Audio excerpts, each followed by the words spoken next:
Welcome back to In the Kitchen with Grace. Hope you all had a wonderful Thanksgiving holiday. Today I am making a pork loin roast in my slow cooker for dinner, and I'm going to show you one of my favorite glazes to make for pork. Sometimes I use this for pork chops. Today it's going to be for a pork loin roast. Things I've got coming up, you guys.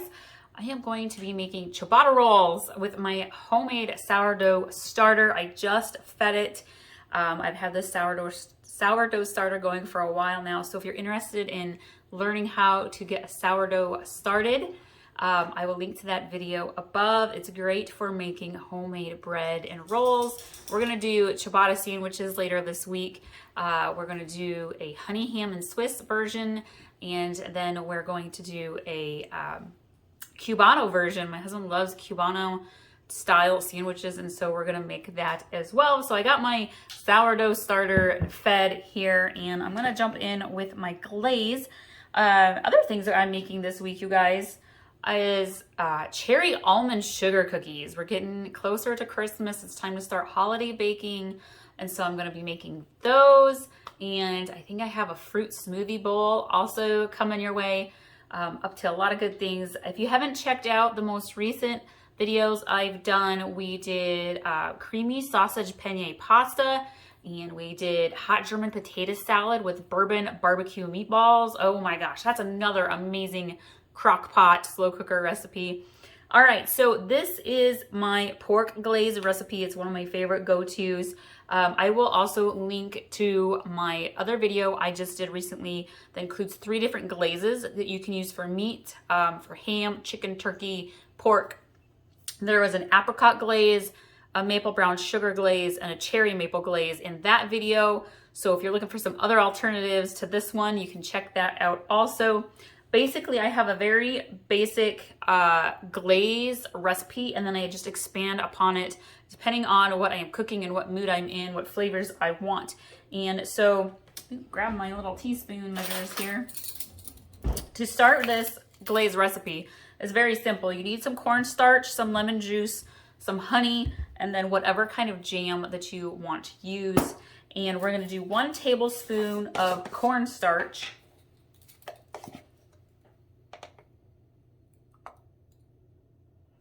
And actually, let me go show you my pork roast, because I might need to double this recipe because it's kind of a lot of meat. Let's go show you that real quick.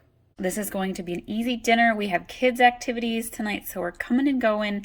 And I love crock pot meals because you just start in the afternoon when you're home, and then it's ready to go whenever the members of your family are actually home for dinner. They can just kind of grab it and make a plate and enjoy dinner.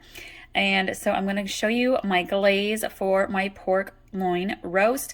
Now this one, we happen to have just gotten half a hog from our local meat locker, but you can use any pork shoulder, pork loin kind of roast. You could even use this for pork chops, friends. This is a great glaze recipe. It is going to taste phenomenal.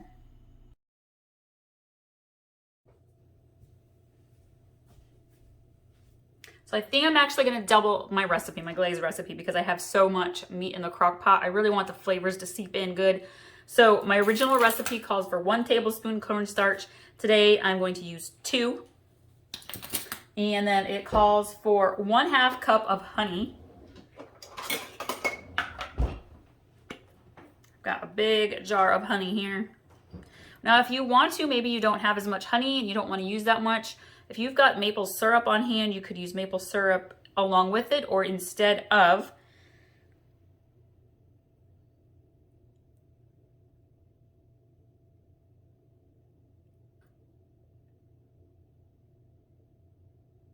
We're getting closer.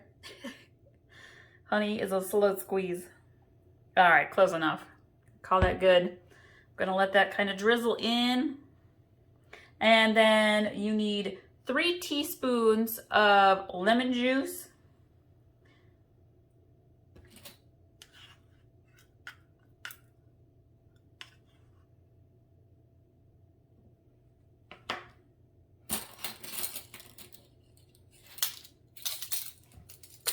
Usually I just eyeball my lemon juice, but I'm doubling up my recipe today.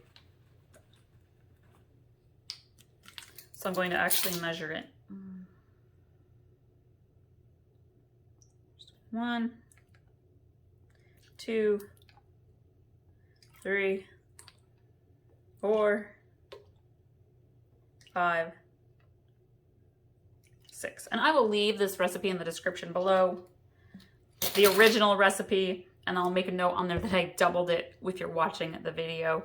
And then we need jam. Now, I like to use kind of a preserved jam, a thick jam, instead of like grape jelly or strawberry jelly. I just feel like it keeps a nice consistency for texture. I am going to use sour cherry fruit spread. Now, this was an Aldi find. I absolutely love Aldi finds, and my husband and my son love cherry flavor, everything. So I am going to use this one today. And I feel like going with pork loin, the sour accent will be just perfect. I think it's gonna be awesome. Let me grab a different spoon here. Now it calls for a half cup of jam, but it's probably gonna be almost the whole thing for me. It's probably a third, another third. That's probably good. I'll leave a little bit in there for my son to have with toast. Okay, and then the original recipe called for half a cup of honey, but I only put in half a cup, so I'm actually gonna squeeze in some more. I'm not gonna go with a whole nother half a cup. We're just gonna probably add about a third cup, maybe more. And then we're gonna mix this together good.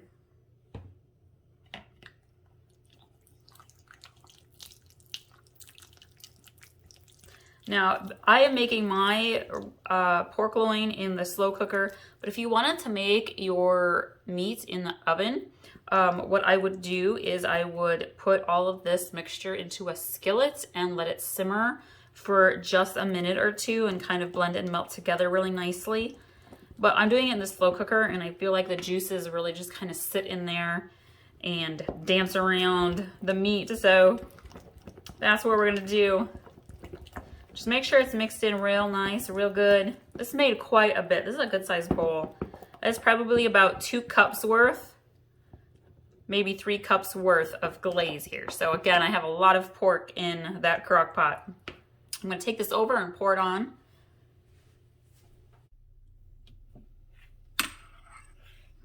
Pour this glaze right over the top. I have not put any other kind of liquid in the slow cooker. Sometimes when I cook meat, like especially if I'm gonna do like chicken breasts, roasted chicken breasts, I'll put like chicken broth in the bottom, or if I'm doing a pot roast, put beef broth in the bottom. But there is so much moisture in this glaze that I'm not adding any extra. You can see that kind of just covered it nicely with a little bit extra on the bottom. And I'm gonna cover it. I'm gonna cook this on low for probably about 3.5 hours, 3 to 3.5 hours. I'll check it here probably at the 3-hour mark. And then before I leave to go chauffeur kids around tonight for activities, I'll just set it to warm and it'll stay nice and warm and perfect.